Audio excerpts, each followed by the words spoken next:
சாந்தி. 29/11/2024 காலை முரளி. ஓம் சாந்தி. பாப் தாதா, மதுவனம். ஓம் சாந்தி.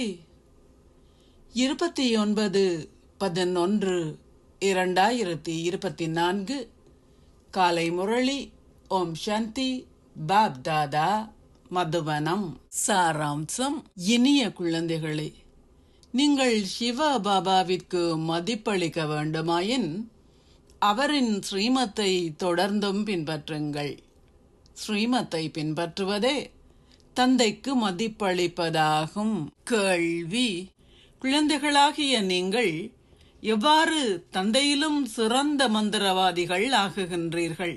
பதில்: அதி மேலான தந்தையை உங்கள் குழந்தையாக்குவதும், தந்தையை உங்கள் வாரிசு ஆக்கி உங்கள் சரீரங்கள், மனங்கள், செல்வம் மூலம் உங்களை தந்தைக்கு அர்ப்பணிப்பதுமே குழந்தைகளாகிய உங்கள் மந்திர வித்தை ஆகும். இப்பொழுது கடவுளை தங்கள் வாரிசு ஆக்குபவர்கள் 21 பிறவிகளுக்கான ஆஸ்திக்கு ஓர் உரிமையை கோருகின்றார்கள். மீண்டும் கேள்வி: அக்குழந்தைகளுக்காக நீதிமன்றம் கூட்டப்படுகின்றது.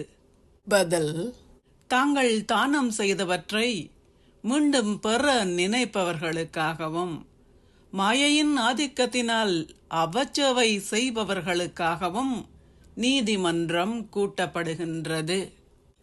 ஓம் சாந்தி. தாரணைக்கான சாராம்சம். 1. அழிவற்ற ஞான இரத்தினங்களினால் உங்கள் புத்தியை நிரப்பி செழிப்பானவர்கள் ஆகுங்கள். எவ்வகையான அகங்காரத்தையும் வெளிப்படுத்தாதீர்கள். 2. சேவை செய்வதற்கு தகுதியானவராகிய பின்னர் துரோகியாகி அவச்சேவை செய்யாதீர்கள். ஒரு தானத்தை வழங்கிய பின்னர் நீங்கள் மிக மிக எச்சரிக்கையாக இருக்க வேண்டும். எதனையும் திரும்பப் பெறுவதை பற்றி எண்ணாதீர்கள். ஆசீர்வாதம். நீங்கள் இறையொளியுடன் நேரடி தொடர்பை கொண்டிருப்பதன் மூலம் இருளை நீக்குகின்ற கலங்கரை விளக்கம் ஆகுவீர்களாக. குழந்தைகளான உங்களுக்கு இறையொளியுடன் நேரடி தொடர்பு உள்ளது. நேரடி இணைப்பை பயன்படுத்தி உங்களின் சுயமரியாதை என்ற விழிப்புணர்வின் ஆளியை போடுங்கள். வெளிச்சம் உண்டாகும். சூரிய ஒளியை மறைக்க கரும் முகில்கள் எவ்வளவுதான் முயற்சி செய்தாலும் அவையும் விலகிச் சென்றுவிடும்.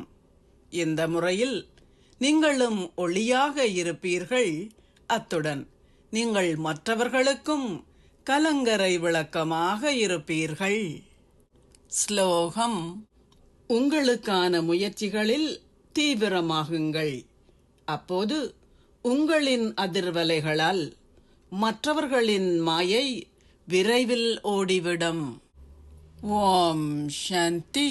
நன்றிகள் பாபா.